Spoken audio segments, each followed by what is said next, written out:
ఈ వీడియో చూస్తున్న ప్రతి ఒక్కరికి నా హృదయపూర్వక నమస్కారాలండి. ఎలాంటి సమస్యలు ఏదైనా సమస్య కానీ దానికి ఒక పరిష్కారం అనేది హోప్లెస్గా ఉన్నప్పుడు ఒక ఫైనల్ స్టేజ్కి వచ్చినప్పుడు ఒక మీడియా సపోర్ట్ ఉంటే బాగుండు అనిపిస్తుంది. ఆ స్టేజ్లో నాతో పాటు చాలామంది విద్యార్థులకి ఒక ప్లాట్ఫామ్ ఇచ్చి మీకు సమస్యకి మేము సపోర్టివ్గా ఉంటామని చెప్పి నిలబడిన యోయో టీవీకి మరియు ఇతర మీడియా సభ్యులందరికీ నా హృదయపూర్వక ధన్యవాదాలండి. ఇప్పుడున్న రాజకీయ రంగంలో దీనికి వాల్యూ ఇచ్చేవాళ్ళు, దీనికోసం బతికేవాళ్ళు, లేదంటే ఇదే పనిగా దీన్ని దోచుకోవడమే పనిగా పెట్టుకొని రాజకీయం చేసేవాళ్ళు మా విద్యార్థులందరి నుండి ఒక చిన్న సలహా ఇస్తున్నాము. మీకున్న లీడర్షిప్ క్వాలిటీస్ కానీ లేదంటే మీకున్న లీడర్షిప్ స్థాయి కానీ స్టాటస్ కానీ అన్నీ పక్కన పెట్టేసి పానీపూరి బండ్లో బజ్జీ బండ్లో మీకు కోట్లు రావేమో కానీ వేరే ఇతర బిజినెస్ పెట్టుకొని మీరు అందులో దోచుకోండి. అట్లా కాకుండా ఈ పాలిటిక్స్కి వచ్చి మా సమస్యల మీద దృష్టి పెట్టకుండా అనేకంగా మీ విషయాల్లోనే మాట్లాడడం, అనవసరం విషయాల్లో మాట్లాడడం అనేది కరెక్ట్ కాదు. ఎందుకంటే మా విద్యార్థుల భవిష్యత్తు సార్. నేను ఒక జేఎన్టీయూ స్టూడెంట్ అని చెప్పుకోవాలంటే నాకు ఈరోజు సిగ్గుగా ఉంది. ఫస్ట్ ఆఫ్ ఆల్ లేటర్గా ఏం సార్ ప్రతిసారి మీ వరకు వచ్చినాయే సమస్యల, మీరు స్పందించినాయే సమస్యల, ఎవరో చంపేసుకున్నారు అవే క్రైమ్. ఓకే, క్రైమ్ అనేవి సమస్యలే, కానీ మావి కాదా సార్? వాళ్ళవేనా సమస్యలు? మా జేఎన్టీయూ విద్యార్థుల, మా జేఎన్టీయూ అనే కాదు ఉస్మానియా కాలేజ్ వాళ్ళవి కూడా సమస్యలు చాలా ఉన్నాయి. వీటికి ఎందుకు ఎవరు స్పందించరు? ఓన్లీ మీ వరకు వచ్చిన వాటిని ఎందుకు స్పందిస్తారు సార్? మావి రావా మీ వరకు? ఆల్మోస్ట్ 3 మంత్స్ నుండి నాన్ స్టాప్గా అసలు ఒక్క డే కూడా గ్యాప్ తీసుకోకుండా ఎంతోమంది లీడర్స్, ఎంతోమంది విద్యార్థులు జేఎన్టీయూ కాలేజ్ ముందర లేదంటే సెక్రటరియట్ దగ్గర లేదంటే ఇంకొక దగ్గర ఒక డిఫరెంట్ ఏరియాస్లో వాళ్ళంతా ప్రొటెస్ట్ చేస్తున్నప్పుడు మీ దృష్టి దాకా రాలేదా అది? ఇంకొకటి సార్, జేఎన్టీయూలో R15 రెగ్యులేషన్, పర్టికులర్గా R15 అంటే నాకు జరిగిన ఇన్సిడెంట్ని నేను చెప్పాలనుకుంటున్నా మొదలు. దెన్ లేటర్ ప్రతి డిటెన్షన్ వల్ల వచ్చే నష్టాలు ఏంటో కూడా నేను చెప్పాలనుకుంటున్నా. ముందుగా R15 రెగ్యులేషన్ అంటే రూల్స్ పరంగా మాట్లాడితే R15 రెగ్యులేషన్లో ఫస్ట్ ఇయర్ నుండి సెకండ్ ఇయర్ ప్రమోట్ అవ్వాలంటే రిక్వైర్డ్ క్రెడిట్స్ 28 క్రెడిట్స్ ఉంటే he can promote to second year. Then later second year నుండి థర్డ్ ఇయర్కి ప్రమోట్ అవ్వాలంటే 2-1 వరకు 50 అని ఉండాలి. ఇఫ్ నాట్ 2-1లో 50 క్రెడిట్స్ లేకపోతే 2-2కి వచ్చేసరికి 68 క్రెడిట్స్ ఉండాలి. సో అదే మాదిరిగా థర్డ్ ఇయర్ నుండి ఫోర్త్ ఇయర్కి ప్రమోట్ అవ్వాలంటే 3-1లో వచ్చేసి 84 క్రెడిట్స్ ఉండాలి, 3-2లో 100 క్రెడిట్స్ ఉండాలి. ఇప్పుడు నేను థర్డ్ ఇయర్ చదువుతున్నాను, థర్డ్ ఇయర్ అయిపోయింది, యాక్చువల్గా ఫోర్త్ ఇయర్ ఉండాలి. మొన్న ఏదో రీజన్ వల్ల నేను చదవలేదో ఏదో రీజన్ వల్ల నేను ఫెయిల్ అయ్యాను. అంటే 3-1లో నాకు 84 క్రెడిట్స్ లేవు, అలాగే 3-2 వచ్చేసరికి కూడా 100 క్రెడిట్స్ లేవు. ఈ విషయంలో జేఎన్టీయూ దగ్గరికి వెళ్ళి ప్రొటెస్ట్ అది ఇది చేస్తూ ఉంటే కేటీఆర్ సార్ గారు రెస్పెక్టివ్ మేనర్లో ట్విట్టర్ని వేదిక తీసుకొని స్పందించారు.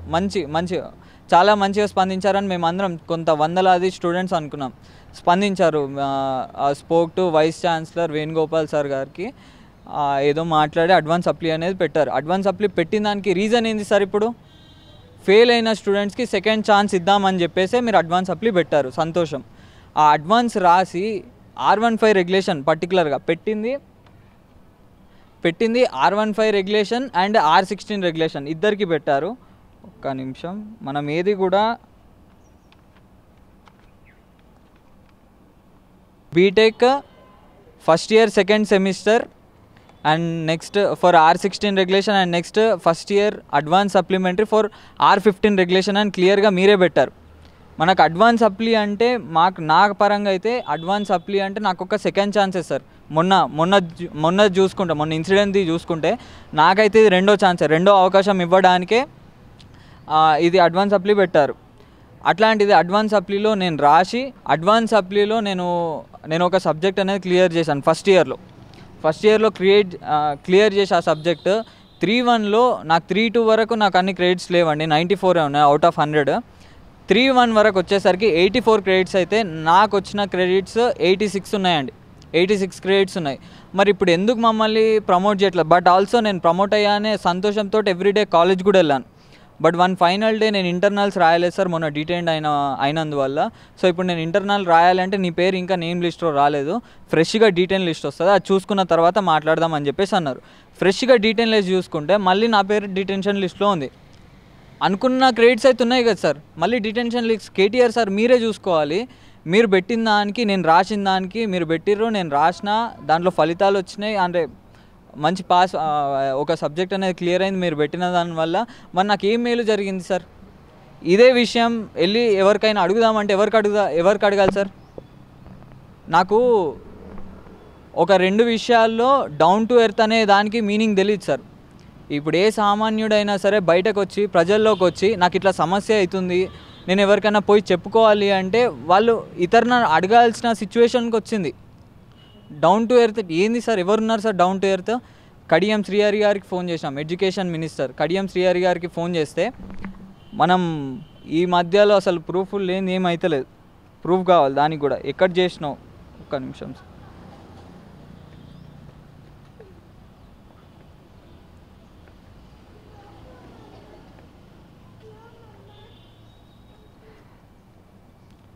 ఏ రోజు కడియం శ్రీహరి గారికి ఫోన్ చేసింది నేను 17th of this month, time కూడా వచ్చేసి 9:44 AM. ఎంతసేపు మాట్లాడినాం? 1 minute 38 seconds మాట్లాడినాం.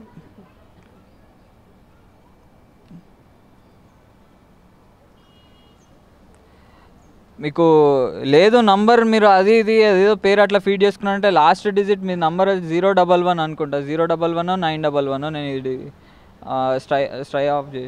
స్ట్రైక్ ఆఫ్ చేశాను.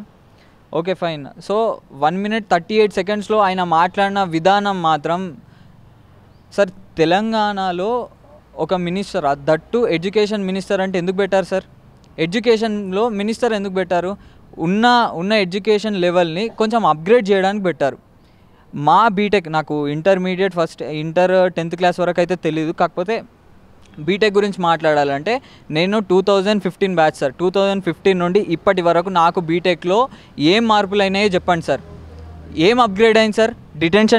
డిటెన్షన్ లిస్ట్ అప్గ్రేడ్ అదా చేయడము? ఏం అప్గ్రేడ్ అయింది సార్? లేదా ఫీ రియంబర్స్మెంట్ స్టూడెంట్స్ని డిటైన్ చేయడమా? అసలు దేని విషయంలో అప్గ్రేడ్ అయింది బీటెక్ అనేది? ఓకే, ఎడ్యుకేషన్ మినిస్టర్ అంటే బీటెక్ వరకు మీకు రారు, మాకెవరున్నారు సార్ మినిస్టర్? వాళ్ళకి చెప్పండి. మరి నాకు సీరియస్గా పాలిటిక్స్ గురించి తెలియదు, ఎవరేమి. ఓకే, ఎడ్యుకేషన్ మినిస్టర్ అంటే అది మాకు వస్తారా, ఇంటర్ వరకే వస్తారా కూడా మాకు తెలియదు. కాకపోతే మాకు వచ్చే వాళ్ళకి చెప్తున్నా నేను, ఏం అప్గ్రేడ్ అయింది సార్ బీటెక్ వల్ల? ఏం అప్గ్రేడ్ అయింది? నో యూజ్ ఆఫ్ మినిస్టర్ తెలంగాణకు. చెప్పుకోవాలంటే ఆయన తీసేయండి సార్. కడియం శ్రీహరి గారు ఆయన పర్టికులర్ నేమ్ అనే కాదు, మాకెవరు ఉంటారు, మాకు ఎడ్యుకేషన్ విద్యా దానికి మినిస్టర్ ఎవరు ఉంటారో వాళ్ళని తీసేయండి సార్. వాళ్ళని ఏముంది సార్, ఎవరి దాకా పోయి చెప్పుకోవాలి ఈ సమస్య? మేము పర్టికులర్గా కేటీఆర్ గారు అడగచ్చు, మీకు కరస్పాండింగ్ మీకు మినిస్టర్ ఉన్నారు వాళ్ళకి అడగచ్చు అంటే, సార్ మాకు తెలంగాణ పార్టీలో కానీ ఇప్పుడున్న ప్రభుత్వంలో మాకు అసలైన లీడర్ అంటే మీరే కనిపిస్తారు సార్. అందుకే మాకు ప్రతిసారి అరే కేటీఆర్ సార్ రెస్పాండ్ అయితే బాగుండు, కేటీఆర్ సార్ రెస్పాండ్ అయితే బాగుండు అని మేము అనేక సార్లు మేము ఎందుకు అంటామంటే, ప్రతి రంగంలో మీరు ఒక ఫాస్టెస్ట్ పని చేసి పెడతారనే ఉద్దేశంతో ట్విట్టర్లో కానీ సెక్రటరీ దగ్గరకు వచ్చి మాకు ఇంకొక మినిస్టర్ని కలవాల్సిన అవసరం లేదు సార్, ఎందుకంటే మిమ్మల్ని కలిస్తే చాలనుకుంటాం, మిమ్మల్ని కలిసి మీకు మా ప్రాబ్లం చెప్తే సాల్వ్ అవుతుంది అనే ఒక నమ్మకంతో మీ దగ్గరకు దాకా వస్తాం సార్. వస్తే ఏంటి సార్ అరెస్ట్ చేస్తారు? అంటే ప్రాబ్లం చెప్పుకోవడానికి కూడా మాకు అంత అర్హత లేదా సార్? మిమ్మల్ని ఒక సర్టెన్ స్టాటస్లో చూడాలని అందరు నాలాంటి కొంత వందలాది మంది ఓట్లేసి గెలిపించి, నాలాంటి అంటే 18 సంవత్సరాలు మించి ఉన్న వాళ్ళు కొంత వందల మంది కేటీఆర్ సార్ యాక్చువల్ లీడర్, తనంటే ఒక యాక్చువల్ లీడర్ అనే ఉద్దేశించుకొని ఎలక్షన్స్ దగ్గరకు వచ్చినప్పుడు మిమ్మల్ని అనేకంగా ఓట్లేసి, మీకే అనేకంగా ఓట్లేసి మిమ్మల్ని గెలిపించి ఒక స్టాటస్లో పెడితే ప్రాబ్లం చెప్పుకోవడానికి కూడా రానివ్వరా సార్? అట్లీస్ట్ మా ప్రాబ్లమ్స్కి ఓకే ఎలక్షన్స్ టైం వచ్చినాయి, బిజీ ఎందుకు సార్ ఎలక్షన్స్ పెట్టేది? బంగారు తెలంగాణ చేద్దామనే కదా. బంగారు తెలంగాణ ఇప్పుడు నాలాంటి విద్యార్థుల వల్ల కూడా సాధ్యమవుతుంది సార్. నాలాంటి విద్యార్థులకు హెల్ప్ చేసినా కానీ మీకు బంగారు తెలంగాణ అనేది సాధ్యమవుతుంది సార్. ఓన్లీ ఎప్పుడు ఆ బంగారు తెలంగాణ అంటే రాష్ట్రం బాగుపడాలి, వాళ్ళు రాష్ట్రంలో ఉన్న మాలాంటి స్టూడెంట్స్ కూడా బాగుపడాలి సార్. జేఎన్టీయూ ముందల ప్రొటెస్ట్ చేస్తే ఆయన పేరు నేను చెప్పదలుచుకో, ఆయననే ఎవరో నాకు అంత ఐడియా కూడా లేదు. వచ్చిన మాట ఏంటంటే ఏంది ప్రొటెస్ట్ చేస్తారు ఈ విద్యార్థులు, పోలీసులకు చెప్తే తీసుకపోయి బొక్కలేస్తారట. ఏంది సార్ అది బొక్కలే? మమ్మల్ని కొట్టించి అసలు నన్ను కొట్టాలంటే నాకు నా ఫ్యామిలీ లేదంటే మా ఉపాధ్యాయులు వీళ్ళకి ఒక అర్హత ఉందంటే ఓకే సార్. ఎవరు సార్ అసలు ఎవరిచ్చారు ఆ అర్హత మమ్మల్ని కొట్టడానికి, ప్రొటెస్ట్ చేయడానికి? ఎవరు సార్ ఆ అర్హత? ప్రొటెస్ట్ ఎందుకేం ఊరికేనే చేస్తున్నామా ప్రొటెస్ట్? ఏం పనిలేక చేస్తున్నామా? మీకు అసలు టీఆర్ఎస్ ప్రభుత్వంకి అసలు ప్రొటెస్ట్ గురించి వాళ్ళకి తెలియాలి, మ్యాక్సిమం వాళ్ళకి తెలియాలి దాని ప్రొటెస్ట్ వెనకాల ఉన్న ఆవేదన. తెలంగాణ సాధించినప్పుడు కేసీఆర్ గారు, చంద్రశేఖరరావు సార్ గారు ఎంత కష్టపడ్డారో మా అందరికీ తెలుసు. విద్యార్థులు కూడా అప్పుడు వెనకాల ఉండే కదా సార్, ప్రొటెస్ట్లో విద్యార్థులు కూడా భాగమే కదా సార్. మరి ఆ ఆవేదన మీకు తెలియదా సార్? ఎంత సఫర్ అవుతున్నామో మీకు తెలియదా సార్? ఇప్పుడు అట్లాంటి విద్యార్థులు కొంత సమస్య ఉందంటే ఎందుకు సార్ ఎవ్వరు రెస్పాండ్ ఎందుకు గారు? అంటే మావి మాత్రం సమస్యలు కాదా? ఓన్లీ మీ వరకే నా సమస్యలు, మీ వరకు వచ్చినవే నా సమస్యలు, మావి రావా? ఇంతవరకు రావంటే చెప్పండి సార్. మీకు ఎంత ట్వీట్లు చేశారు, ఎస్పెషల్లీ కేటీఆర్ సార్ గారికి.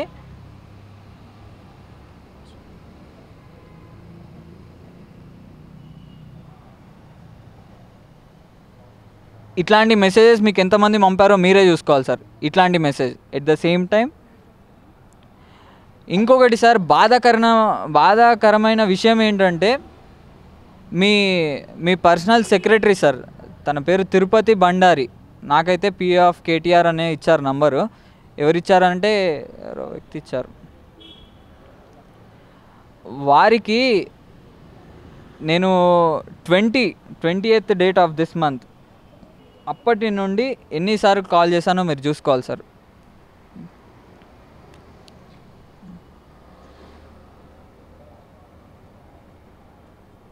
పోనీ చాలా కాల్స్ వచ్చి ఉంటాయి, బిజీగా ఉంటారు, అట్లీస్ట్ మెసేజ్ పెడితే చూసుకుంటారు. ఇదిగోండి సార్, మెసేజ్ కూడా పెట్టాను. ఇది చూసినాక కూడా రెస్పాండ్ కాకపోతే మాలో మీరు నెగిటివ్ అవుతారు సార్. మీలో నేను నెగిటివ్ అవుతుంది అనుకుంటే తప్పు సార్. మీరు మా తరాలకు వచ్చినప్పుడు ఇప్పుడు మీరు ఏదో ఒక ఫైనల్ పాయింట్లో మీరు కూడా రిటైర్మెంట్ తీసుకుంటారు పాలిటిక్స్కి. ఆ టైంలో ఈ తెలంగాణ రాష్ట్రాన్ని కానీ ఒక పర్టికులర్ రీజియన్ని కానీ చూసుకోవాల్సింది మాలాంటి విద్యార్థులే సార్. ఇంట్రెస్ట్ ఉన్న వాళ్ళు ఎవరైతే పాలిటిక్స్కి వస్తారో వాళ్ళు మాత్రమే చూసుకుంటారు. ఇప్పుడు మీరు ఇలా చేస్తే మాకేమి ఇన్స్పిరేషన్ ఉంటుంది సార్? ఒక రకంగా మీరు తెలంగాణ సాధించుకోవడానికి కేసీఆర్ గారు చేసిన దీక్షని మేము ఇన్స్పిరేషన్గా తీసుకోవాలా? అంటే 10 రోజులు తినకుండా టెంట్ వేసుకొని ఆల్మోస్ట్ చచ్చిపోయే స్టేజ్ దాకా వచ్చి అట్లా చేసి మేము ఒక ఇయర్ ప్రమోట్ కావాలా? అంటే 3rd year నుండి 4th year ప్రమోట్ కావాలా? ఇప్పుడు సరే సార్, నేను ఫెయిల్ అయ్యాను, నాకు సబ్జెక్ట్ నాకు అసలు నాలెడ్జ్ లేదు, ఫెయిల్ అయ్యి డిటెన్షన్ అవ్వడం వేరు సార్. ఫెయిల్ అయిన తర్వాత ఇట్లా మళ్ళీ అడ్వాన్స్ అప్లీ నిర్వహించి పాస్ అయిన తర్వాత మళ్ళీ అడ్వాన్స్ అప్లీలో పాస్ అయిన తర్వాత కూడా నేను ఇంట్లో ఎందుకు కూర్చోవాలి సార్? పాస్ అయినాక రిక్వైర్డ్ ఎన్ని ఎసెన్షియల్ క్రెడిట్స్ కావాలో అన్ని క్రెడిట్స్ వచ్చిన తర్వాత కూడా నేను ఎందుకు ఇంట్లో కూర్చోవాలి? ఇదే మాట నేను జేఎన్టీయూ దగ్గరికి వెళ్ళి అడిగితే మీరు లేదండి రోల్ 1 రోల్ 2 అని వాళ్ళ లాంగ్వేజ్ భాష నాకు సెమ్ 1 సెమ్ 2 అని తెలుసు, రోల్ 1 రోల్ 2 అని నాకు ఇంతవరకు ఎవ్వరు చెప్పలేదు. సో వాళ్ళు చెప్పిన కొత్త రూల్స్ ఏంటంటే, కొత్త రూల్స్ కాదు, టిల్ R15 రెగ్యులేషన్ బిగినింగ్ నుండి ఉన్న రూల్సే సార్. నాకు ఆ రూల్స్ ఎవ్వరూ చెప్పలేదు. నాకు చెప్పిన ప్రకారం ఓన్లీ క్రెడిట్స్ ఎన్ని ఎసెన్షియల్ ఉన్నాయి ఇవి మాత్రమే నా కాలేజ్లో నాకు చెప్పారు. మా ప్రిన్సిపల్ సార్ నాకు అదే చెప్పారు. 3-1 వరకు కన్సిడర్ చేసే 3-1 వరకు 84 కన్సిడర్ చేస్తున్నారంటే దాంట్లో ఓన్లీ 2 సప్లీలే ఉంటాయి, 3వ సప్లీని కన్సిడర్ చేయమంటే ఇదేం లెక్క సార్? మరి ఎందుకు సార్ పెట్టి ఒక రకంగా మాట్లాడాలంటే మా విద్యార్థుల కంటే మా కాలేజ్ కంటే ఎక్కువ రూల్స్ అండ్ రెగ్యులేషన్స్ పెట్టిన వాళ్ళకే ఎక్కువ తెలుసు. సో ఇక్కడ పెట్టిన వాళ్ళు జేఎన్టీయూ వాళ్ళు, మరి మాకంటే రూల్స్ ఎక్కువ మీకే కదా సార్ తెలిసేది. మరి మీకు రూల్స్ అంతా తెలిసినప్పుడు మీకు తెలుసు కదా సార్ మేము రాసిన ఫాయిదా ఉండదని, మేము రాసిన యూజ్ అనేది ఉండదని, మరి ఎందుకు సార్ పెట్టి? ఇప్పటికీ మీరు ఎన్ని సప్లీస్ రాసినా కానీ మేము ఎప్పుడు అడగలేదు సార్ ఇప్పుడు ఎందుకు సార్ అప్పుడు ఎందుకు సార్ అని. ఇప్పుడు పెట్టారు మా మంచి కోసమే, రాస్తే మాత్రం ఇప్పుడు మీ మంచి కాదంటారా? కన్సిడర్ చేయరు. ఎందుకు చేయరు సార్? మరి అట్లాంటి కన్సిడర్ చేయనప్పుడు ఎందుకు పెట్టాలి? మీరు ప్రొటెస్ట్ చేశారు కాబట్టి పెట్టాం. దేనికి ప్రొటెస్ట్ చేసినాం సార్? డీటెయిన్ అయ్యా, మళ్ళీ ప్రమోట్ అవ్వాలంటే మాకు ఒక సెకండ్ ఛాన్స్ ఇవ్వండి అని చెప్పేసే కదా సార్. మరి సెకండ్ ఛాన్స్ ఇచ్చిన తర్వాత కూడా మేము దాన్ని మంచి యూటిలైజ్ చేసుకున్న తర్వాత కూడా ఇప్పుడు ప్రమోట్ చేయ అంటే ఎందుకు సార్? పెట్టి ఎందుకు సార్? మీరే ఆలోచించాలి. 1 year ఆఫ్ ద లైఫ్ అనేది వేస్ట్ అయిపోతుంది సార్ మాకున్న. పోనీ సరే 1 year ఇంట్లో కూర్చొని నెక్స్ట్ ఇయర్ వచ్చేసి మీరే ఫీ రీఎంబర్స్మెంట్ రాదు, మీరే కట్టుకోవాలంటే సార్ 35,000 కాకపోయినా కానీ కాలేజ్ ఫీజు ఎంత ఉంటే అంత కట్టుకునే అంత స్థాయిలో ఉంటే మేము ఇట్లాంటి కాలేజ్లో ఎందుకు జాయిన్ అవుతాం సార్? ఫీ రీఎంబర్స్మెంట్ వచ్చే కాలేజ్లో మేము ఎందుకు జాయిన్ అవుతాం? ఏదో యూనివర్సిటీ, పెద్ద యూనివర్సిటీ ఇక్కడ కాకపోయినా ఇంకెక్కడనో వెళ్ళి జాయిన్ అయ్యే వాళ్ళం కదా. అట్లా జాయిన్ కాకుండా ఫీ రీఎంబర్స్మెంట్ ఇక్కడ వస్తుంది. సో ఇక తప్పదు, మనం ఎక్కడెక్కడ నుండో వచ్చిన వాళ్ళము. సో తప్పదు, ఇందులో జాయిన్ అయిన దానికి one of the main reason అనేది ఫీ రీఎంబర్స్మెంట్. ఇప్పుడు 1 year లైఫ్ వేస్ట్ చేసుకొని, ఏం రీజన్లెస్గా క్రెడిట్స్ ఉన్నాక కూడా నేను ప్రమోట్ అయ్యే వ్యక్తినే. అట్లా అవ్వకుండా ఇట్లనే ఇగో ఒక మీడియా ముందర ఇట్లా మాట్లాడతాను నేను జీవితంలో కూడా ఎక్స్పెక్ట్ చేయలేదు. సో ఇట్లా మాట్లాడుకుంటా 1 year లైఫ్ వేస్ట్ చేసుకుంటా నెక్స్ట్ ఇయర్ వచ్చేసి మళ్ళీ ఫీ ఎంత ఉంటే అంత కట్టుకొని అంత జాయిన్ అయ్యే అంత స్టాటస్ నాకు ఉంటే నేను ఇట్లా ఫీ రీఎంబర్స్మెంట్ స్టూడెంట్ ఎందుకు అవుతాను సార్? మీరు ఆలోచించుకోవాలి. ఇదే మాట ఎవరికైనా అడుగుదామంటే ఎవరు సార్? ఇప్పుడు నాకంటే so and so person help వల్లనో లేదంటే ఇలా మీడియా హెల్ప్ వల్లనో నేను ఇట్లా మీ ముందల దాకా మాట్లాడగలుగుతున్నాను. అదే ఒక చిన్న ఊరికి చెందిన వ్యక్తి వచ్చేసి ఇలానే ఫెయిల్ అయ్యి, కాకపోతే there is a reason to promote. అతనికి ఒక రీజన్ ఉంది ప్రమోట్ అవ్వడానికి. సో అట్లాంటిది అతను ఎక్కడికి వెళ్ళి అడగాలి సార్? అరే ఇక నా అదృష్టం ఇంతే ఉంది, ఇంత రాసినా కానీ ఇంత పాస్ అయినా కానీ ఇన్ని క్రెడిట్స్ ఉన్నా కానీ waste of my 1 year life అని చెప్పేసి ఇంట్లోకి వెళ్ళి కూర్చుంటారు. అది ఏమైనా న్యాయం ఉందా sir? And BTech 2 BTech second year second సెమ్లో జిఎస్ అనేది ఒక సబ్జెక్ట్ ఉంటుంది, జెండర్ సెన్సిటైజేషన్ అని చెప్పేసి ఒక సబ్జెక్ట్ ఉంటుంది. దానికి 2 credits అని మెన్షన్ చేశారు. 2 credits. కాకపోతే యాక్చువల్గా క్రెడిట్స్ కౌంట్కి వచ్చేసరికి ఆ సబ్జెక్ట్ని మాత్రం కౌంట్ చేయరంట. ఒకవేళ ఆ సబ్జెక్ట్ కనుక కౌంట్ చేస్తే ఆ సబ్జెక్ట్ తోటి ప్రమోట్ అయ్యే వ్యక్తులు చాలామంది ఉన్నారు. అందులో నేను ఒకడిని. నేను అడ్వాన్స్ అప్లై పెట్టక ముందు కూడా నాకున్న క్రెడిట్స్ 82 ఉండే, 3-1 వరకు కన్సిడర్ చేసుకుంటే. ఒకవేళ ఆ జిఎస్ అనే సబ్జెక్ట్ క్రెడిట్స్ కనుక మనం కౌంట్ చేస్తే దానికి 84 అవుతాయి. సో ప్రమోట్ అవ్వడానికి 3-1లో నెససరీ క్రెడిట్స్ 84 కాబట్టి 84 క్రెడిట్స్ ఉంటాయి. అక్కడ కూడా నేను ప్రమోట్ అయ్యే అవకాశం ఉంటుంది. జిఎస్ అనే సబ్జెక్ట్ పెట్టారు, అది జనరల్ సబ్జెక్ట్ కావచ్చు, కానీ దానికి క్రెడిట్స్ మెన్షన్ చేసి కూడా ఇక్కడ క్రెడిట్స్ అనేవి కౌంట్ చేయట్లేదు. అవి కౌంట్ చేస్తే కూడా మేము ప్రమోట్ అయ్యే అవకాశాలు కూడా చాలామందికి ఉంటాయి. అడ్వాన్స్ అప్లీలో ఫెయిల్ అయిన వాళ్ళు కూడా ఆ సబ్జెక్ట్ కౌంట్ చేస్తే 82 బార్డర్ మీద ఫెయిల్ అయిన వ్యక్తులు ఉన్నారు. 84 చేస్తే అదే బార్డర్లో ప్రమోట్ అయ్యే వ్యక్తులు కూడా చాలామందే ఉంటారని నేను కోరుకుంటున్నాను. ఎట్ ద సేమ్ టైం మొన్న అడ్వాన్స్ అప్లీ పెట్టారు సార్, ఇది ఖచ్చితంగా వినాల్సింది. అడ్వాన్స్ అప్లీ పెట్టారు. అడ్వాన్స్ అప్లీ R15 రెగ్యులేషన్కి మాత్రం ఫస్ట్ ఇయర్ సప్లిమెంటరీ పెట్టారు. అంటే మేము ఇప్పుడు ప్రస్తుతం చదువుకున్న సంవత్సరం మాత్రం 3rd year పెట్టింది, first year okay, first year supplementary పెట్టారు. లాటరల్ ఎంట్రీస్ వాళ్ళు మధ్యలో అంటే సెకండ్ ఇయర్లో ఎంట్రీ ఇస్తారు, ఎందుకంటే వాళ్ళు పాలిటెక్నిక్ 3 years ఉంటుంది కాబట్టి వాళ్ళు బీటెక్ వచ్చేసరికి డైరెక్ట్గా సెకండ్ ఇయర్ చదువుతారు. సో అలాంటి వ్యక్తులు కూడా ఇక్కడ డీటెండ్ అయ్యారు. నాకంటూ అడ్వాన్స్ అప్లీ పెట్టి సెకండ్ ఛాన్స్ ఇచ్చారు. అది నేను 3rd time రాసానో 4th time రాసానో అది వాళ్ళు కొత్త చెప్పే మాటలు బట్టే ఉంటుంది. కానీ మళ్ళీ లాటరల్ ఎంట్రీస్కి ఫస్ట్ ఇయర్ అనే సంవత్సరం ఎక్కడికి వెళ్ళి ఉంటుంది బీటెక్లో, అదొకటి. వాళ్ళు రావడమే సెకండ్ ఇయర్లో వచ్చారు. మరి వాళ్ళు ఫస్ట్ ఇయర్ సబ్జెక్ట్స్ ఎక్కడికి వెళ్ళి తెరిచి రాస్తారు? అంటే ఎవరన్నా ఫ్రెండ్స్ వాళ్ళు ఫెయిల్ అయితే వాళ్ళే రాస్తారా? వాళ్ళకంటూ కూడా ఒక రోల్ నెంబర్ ఉంటుంది. వాళ్ళు కూడా డీటెయిన్ అయిన వాళ్ళు కూడా చాలామందే ఉన్నారు. వాళ్ళకి సెకండ్ ఛాన్స్ అనేది గవర్నమెంట్ ఎక్కడిచ్చింది? గవర్నమెంట్ కాకపోయినా JNTU అనేది ఎక్కడిచ్చింది? వాళ్ళకి సెకండ్ ఛాన్స్ అనేది ఎక్కడిచ్చింది? R15 రెగ్యులేషన్ వాళ్ళకి. అండ్ ఇప్పుడు ఇలా మాట్లాడుతుంది నేను ఒక్కనే కాదు సార్, నా వెనకాల నాలాంటి వ్యక్తులు R15 రెగ్యులేషన్లో డీటైన్ అయిన వ్యక్తులు 1400 మంది ఉన్నారు. నెక్స్ట్ ఫస్ట్ ఇయర్స్కి వచ్చేసరికి ఫస్ట్ ఇయర్ చదివి డీటైన్ అయిన వాళ్ళు 5,009 మంది ఉన్నారు సార్. 5,900 మంది. ఫస్ట్ ఇయర్లో డీటైన్ అయిన వ్యక్తులు 5,900 మంది ఉన్నారు. సెకండ్ ఇయర్లో డీటైన్ అయిన వ్యక్తులు 4,400 ఉన్నారు సార్. ఇది నేను ఉట్టి మాటలు చెప్పట్లేదు. మీరు కావాలంటే మీరు దాని గురించి మీరు ఎంక్వైరీ కూడా చేసుకోవచ్చు. చేసుకొని మీకే నిజాలు తెలుస్తాయి. ఎంత ఉన్నా కానీ సార్ డీటైన్ అయిన వ్యక్తులు మాత్రం ఇప్పుడు బీటెక్లో 10,000 మందికి పైగా ఉన్నారు సార్. వాళ్ళు ఎలా అంటే ఫస్ట్ ఇయర్స్కి వచ్చేసరికి ఫస్ట్ ఇయర్లో డీటైన్ అయిన వ్యక్తులకి అప్పుడు వాళ్ళకి ఈ బీటెక్లో ఉన్న హార్డ్నెస్ గురించి అప్పుడు తెలిసి వాళ్ళ అదే క్షణం భయపడి ఇక నేను బీటెక్ చేయను, నేను వేరే బీటెక్ మానేసి వేరే దగ్గరికి వెళ్ళి ఏదైనా చేసుకుందామంటే 3 years ఆఫ్ కాలేజ్ ఫీజు కట్టాలంటారు. వాళ్ళు ఎక్కడికి వెళ్ళి తెచ్చి కడతారు సార్? ఒకటి. సో ఈ బీటెక్ క్రెడిట్స్ విషయంలో వచ్చే నష్టాలు ఏంటో మీ అందరికీ తెలుస్తున్నాయి. 10,000 స్టూడెంట్స్ విద్యార్థులు సఫర్ అవుతున్నారంటే అక్కడే మీకు సమస్య అనేది అర్థమైపోవాలి. అలాంటి డిటెన్షన్ మొత్తం తీసేయాలి అని నేను చెప్పలేను, అది మొత్తం మీ చేతిలో. కాకపోతే డిటెన్షన్ వ్యవహారంలో మీరు కొంచెం అప్గ్రేడ్ చేయాలి సార్ ఎంతో కొంత. అంటే ఇట్లాంటి సమస్యలు రాకుండా 10,000 మంది సార్ ఎందుకు సార్ చదవకుండానే కొంతమందికి చదవకుండా డీటెండ్ అవుతారు, కొంతమందికి there will be some reason, ఏదో ఒక రీజన్ వల్లనే కదా సార్ డీటెండ్ అయ్యేది. చదువుకోలేకనో లేదంటే ఏదో ఒక. మరి వాళ్ళ గురించి ఆలోచించండి, వాళ్ళ గురించి కూడా ఆలోచించండి. అలా ఆలోచిస్తే బంగారు తెలంగాణ అందరితోటే కాదు మాలాంటి విద్యార్థులతో కూడా బంగారు తెలంగాణ సాధించుకోవచ్చు. సో మా ప్రాబ్లమ్ని, మా పర్స్పెక్టివ్ ప్రాబ్లమ్ని గవర్నమెంట్ కూడా సహకరించి చర్యలు తీసుకోవాలని మనస్ఫూర్తిగా కోరుకుంటున్నాను సార్. ఇప్పుడు మాట్లాడిన మాటలు ఏ రాజకీయ నాయకులకైనా బాధ కలిగించుంటే దాంట్లో ఉన్న నా పొగర్నే కాదు, దాంట్లో ఉన్న నా ఆవేదన కూడా చూసుకోండి.